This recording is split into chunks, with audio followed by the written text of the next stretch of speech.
Hi everyone, welcome back to my channel. My name is Esther. How are you doing? I hope you're well. So today I'm having a fun video. Yeah, I can say it with confidence because it was not planned. I'm gonna try Vietnamese food today. So I got the food here, got my order. I feel like I want to put everything on the plate, you know, so that you can see. Jesus is king. Alright, a traditional Vietnamese sandwich. Let me see what's in there. I hope they put in chicken as I told them. Traditionally, they do it with pork, but your girl doesn't eat pork like that. So I told them to put in chicken. Yeah, put in chicken. Comment down below, do you like pork? Chicken. So that's the sandwich. Then I got my pho soup. Okay, I got vegetables on the side. How do you call these veggies again? Sprouts? Chicken. Ah, now I understand, bro. That's the beef broth, and that's everything that gets in the beef broth. It makes sense now. Then what else do we have here? Okay, not bad. Okay. And then we have like a little peanut butter sauce. If you like know me or follow me since, I don't know, last year, you know I had like a peanut butter obsession, which I got delivered from my guest. Nice to see it. I ordered from a Vietnamese restaurant that is close by. I hope it's authentic. I think I want to go for the pho soup first before it gets cold. Pho Thai. But instead of beef, I got it with chicken. Do you call it differently if you have it with chicken instead of, you know, beef? So that's the chicken one, you know. Where are the noodles? Ooh, okay. Yo, that's a lot of meat. On the very low, you can see the rice noodles. The white one? Yeah. That's the good thing about Vietnamese food, I read. Because their noodles are made of rice and it's easier for your gut to digest than gluten. You know, which is mainly in regular noodles. They don't look pretty anymore. The rice noodles of the pho. No significant taste. Let me pour the broth in. So my hands be looking ashy and you didn't tell me? What? That's the beef broth. Yeah, it looks like beef broth. It smells really nice. Like really. Let's see. Now it looks alive. Before it was dead, not gonna lie. Gorgeous. Pho Thai, but with chicken.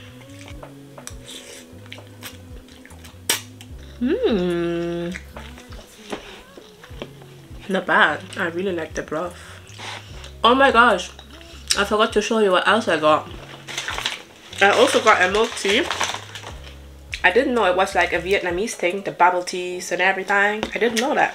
I'm gonna have to read what kind of tea that was. Y'all, I don't think that I like the chicken, but I like the broth. Like, it's actually really nice. I like my chicken to be more seasoned, not just white. No disrespect or anything, it's just me. Yeah? Put your content out. Your audience is waiting, and if you don't have an audience, your audience is looking for you. Actually not bad. I like the broth. I think pho has to be eaten really hot. I don't recommend delivery. Out of 10, that one maybe a 5. Yeah, it wasn't right. Taro milk tea. Oh, it's a vegetable, y'all, so it's healthy. Alright, we have like a whole cassava yam drink here, alright? So it might be slightly sweet. Ooh, okay. It's very sweet. I don't think I like the balls. It's very cassava starch. I like the milk tea though. Let me actually try the sandwich now. I told them to get me chicken. What's that? Please let it be nice, Lord.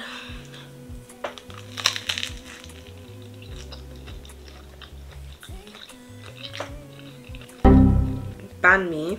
Maybe it's just that restaurant. No, yeah, it's not great. No disrespect though. There is somebody out there waiting for your content. I'm telling you, I love my craft, and there is somebody else out there who loves what I do, which can help them. Everybody different. Everybody attracts a certain type of people. That's how God made us, you know. I'm passionate, but I'm not loud, and that's okay. You know, that's okay. You will find your people. Just do your content. If you are like discouraged, you know, with, you know, lacking, you know, a certain type of, you know, support or anything, the support will come, but how will the people support you or can support you if they don't know you, you know? So one way or the other, you have to release. Hello, release. Thank you. I think so far that's my favorite. The pho soup thing, I think I should have eaten it hot. I was meant to go to a Somali restaurant today and film the whole experience. It's coming, but I told myself either I won't do anything, you know, and wait, or I'm just gonna release. And I decided to just release, because in life you cannot put your trust in people, and it's not even meant in a bad way or in a offensive way. It's natural. I mean, people have lives, people have, you know, might not be necessarily attracted to what you're putting out there. People are people, that's okay. You have to trust in the craft that God has given you. This also belongs to trusting God, because how can't you believe in the very craft that God has given you, the person you claim to trust? The only person you should and must put your trust in God, and this reflects in you trusting and believing in your craft, because this is what God has given you. If you don't trust in that, you don't trust in God, although you claim to do, but trust me, you do not. If you trust in God, you trust in your craft, and that's on period, because that is what He has given you. I think I'm getting used to the tapioca things. Put your trust in God, and you do it by believing in yourself, by believing in your craft, by believing in the idea and vision God has given you. You are the one who are dreaming. You are the one who are seeing yourself doing stuff. We cannot look into your mind. No, we can't see what God made you see. But you can manifest it and make people believe that God is real, because He was the one who has given you that. And you denying it and you not acting on it and doing it, it's you denying God, and it's you even stopping progressing the advancement of the kingdom of God. Because if God has given you a dream and you're not acting on it, you're sitting on somebody's revelation of God. Because once you act on it, there will be somebody who is in awe and be like, yo, how does the person do it? Who gave them the idea? How is that possible? And your testimony then will be, God has given me that because He put this in me, and I trusted in what He has put in me, and I executed on that. This is you glorifying God. This is you ministering. This is you evangelizing. The very thing that you have in mind that you want to do is not a coincidence. It doesn't come from, I don't know, you watching something and all of a sudden, hey, Hopsala, you have an idea. No, you're here on earth for a purpose, and God has planted that in you, and He wants it to execute, and He wants you to execute it. You probably ask yourself, why do I have this desire? Why do I have this desire? What is it coming from? It's coming from the source that you don't know yet, which is Jesus. He made you in His image, and you don't know that yet. That's why you're frustrated. That's why you are like, all my days I have this desire to do these things. I don't know where it's coming from. Was I born with it? Who gave it to me? God gave it to you, honey. But yeah, I will finish this tea. Cut down the excuses. Just do, execute. And for you who doesn't know your purpose in life, trust me, once you execute that very thing that is in you, you will know your purpose. And if you really want to know, and if you really want to maintain it, and if you really want to have a sustainable joy in it, you will ask yourself, why do I have that in me?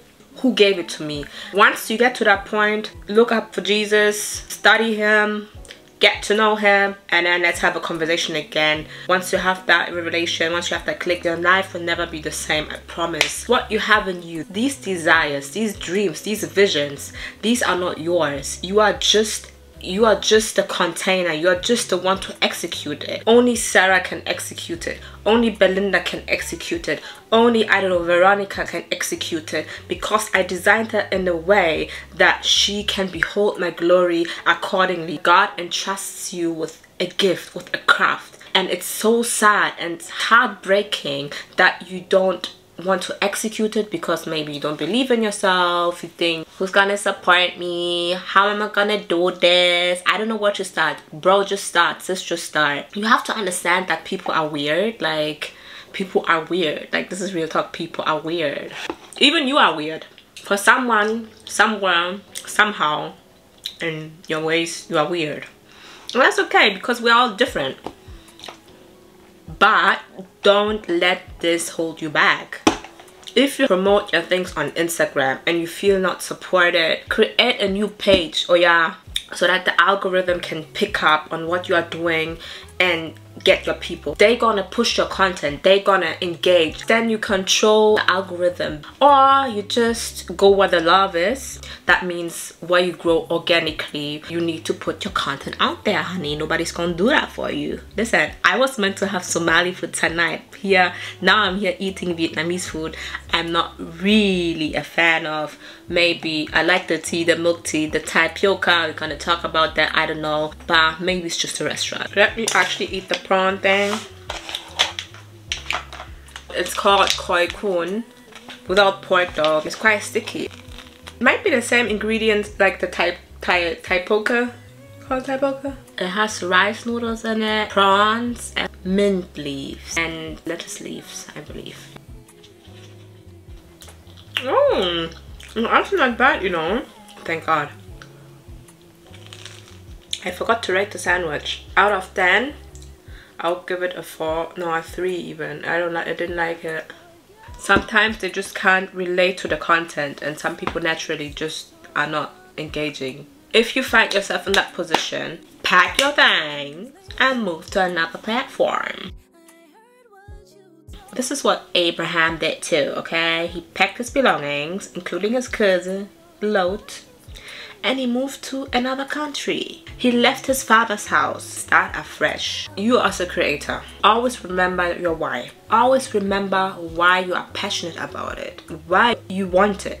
And the key word here is want. If you don't want it bad enough, petty things like the things we just mentioned will discourage you, will make you miserable. And this is so unnecessary, because as long as you believe in God and the craft that He has given you, nobody can tell you anything, because you are the master of your craft. You are the beholder. Only you can execute it, because God has entrusted it in your hands, not in their hands, in her hands, in his hands. And if you don't realize that, you will be miserable. You don't understand and I don't support you. I'm here to encourage you.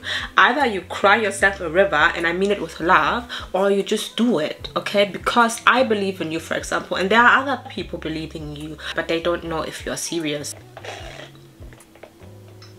It's like pitching. If you want to start a business, for example, you have to show the investors that you are serious, that you have a mission, vision, and an execution plan. If you don't have that, you will lack consistency, and this will people not want to invest in you, you know? That's another thing. You can be a beholder of your craft and you can be passionate about it, but as long as you're not serious about it by actually putting in the work, the algorithm will not catch up on you. I'm also speaking for myself. Like I'm actually speaking to myself because I'm speaking to a camera, and the algorithm needs to take you seriously, and he does that by you being consistent. I know it's like you see here all the time, consistency there, but actually consistency, like actually, yeah, it's like getting to know somebody, you know? It's like, if you don't put the effort in it, you will never get close. You will never get access to the person. It's natural. How will the algorithm know you if you just say hi once a month? How will the algorithm introduce you to other friends that might relate to you? You get? That's what I'm telling myself. Whether you like it or not, everybody needs somebody. This is seaweed, avocado, and mango, I believe it was. I have the strong feeling the restaurant might have not been the best, but that's what it is.